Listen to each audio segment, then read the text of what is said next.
اس کے بعد ایک سوال ہے، اور وہ اس کمنٹ باکس کا آخری سوال ہے، اور وہ سوال تھوڑا سا ہے شرم اور حیا کے تعلق سے، بہرحال لیکن کہہ رہے ہیں کہ ہمارا ضروری سوال ہے، آپ اس کو ضرور لیں۔ ایک بھائی ہیں جو سعودی عرب میں کام کرتے ہیں، اور وہ ہندوستان 1 سے 1.5 مہینے یا 2 مہینے کی چھٹی پر آئے ہوئے ہیں۔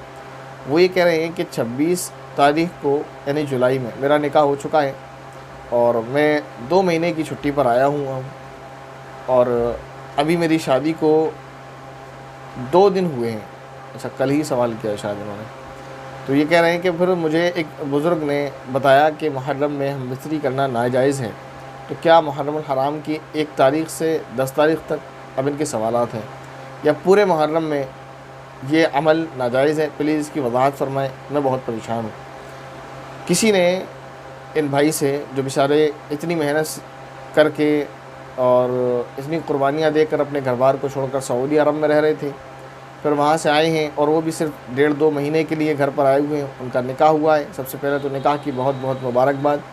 اللہ تعالیٰ آپ کے نکاح میں برکت نصیب فرمائے، آپ کے دونوں کے دلوں میں محبت پیدا فرمائے۔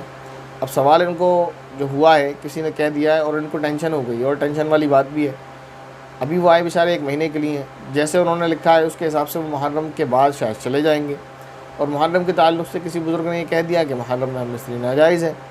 تو اب وہ سوال یہ کر رہے ہیں، کیونکہ شہادت حضرت حسین رضی اللہ تعالیٰ عنہ کی جو ہوئی تھی وہ 10 محرم کو، تو کیا 10 محرم تک ناجائز ہے، یا اس کے بعد بھی ناجائز ہے، یا 10 محرم میں ناجائز ہے؟ کیا صورت ہے، اس کی وضاحت فرمائیں۔ تو یاد رکھیں، جو بزرگ محترم ہیں، جو بھی ہیں، بڑے ہیں آپ کے علاقے کے، آپ کے گھر کے، آپ کے خاندان کے، انہوں نے جو یہ بات کہی ہے تو وہ درست نہیں ہے، انہوں نے ایسے ہی کسی سے سن لیا ہے۔ ہاں، البتہ بعض لوگ بہت سارے کام نئے نئے محرم میں کرتے ہیں، تو ان میں سے کوئی بھی ایسا کام محرم کے لیے خاص نہیں ہے جو باقی 11 مہینوں میں، یعنی سال کے 11 مہینوں میں جو عمل جائز ہے وہ محرم میں بھی جائز ہے، ایسا نہیں ہے کہ ناجائز ہو، اور سال کے 12 مہینوں میں جو عمل ناجائز ہے وہ محرم میں بھی ناجائز ہے، ایسا نہیں ہے کہ محرم میں جائز ہو جائے۔ اور ہاں، ایک چیز کا، کچھ چیزوں کا فرق کر لینا چاہیے، جیسے محرم میں کالا رنگ کا لباس نہیں پہننا چاہیے، کیونکہ یہ ایک خاص مذہب کا، فرقے کا نہیں کہہ رہا ہوں میں، ایک خاص دھرم کے لوگوں کا شعار ہے، ایک خاص دھرم کے لوگوں کی پہچان ہے کہ وہ محرم الحرام میں خاص طور پر کالے کپڑے پہنتے ہیں۔ تو کیونکہ اللہ کے نبی صلی اللہ علیہ وسلم نے ہمیں بحیثیت مسلمان دوسری قوموں سے مشابہت اختیار کرنے کو منع فرمایا ہے، تو ہم مسلمان ہیں، ہم کسی بھی دوسرے دھرم یا مذہب کے لوگوں کو اس طرح سے فالو نہیں کریں گے جو ان کے مذہب کی علامت ہو۔ باقی ایک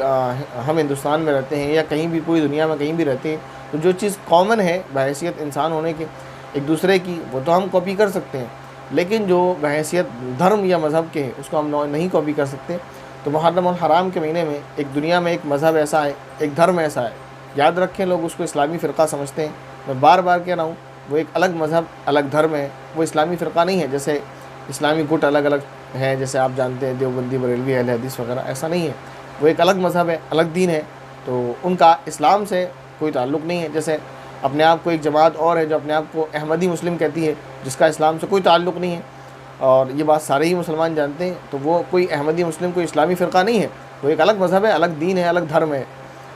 اسی طرح یہ جو محرم الحرام میں خاص طور پر کالے کپڑے پہنتے ہیں، ان کا ایک الگ مذہب، الگ دھرم، الگ دین ہے۔ تو محرم الحرام میں بعض ہمارے مسلم دوست بھی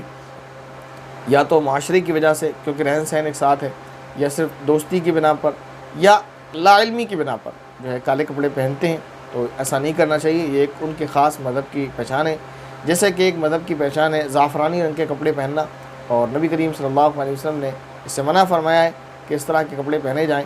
تو بہرحال یہ ہے کہ اسی طرح کالے رنگ کے کپڑے بھی محرم الحرام کے مہینے میں خاص طور پر نہیں پہننا چاہیے۔ السلام علیکم ورحمۃ اللہ وبرکاتہ۔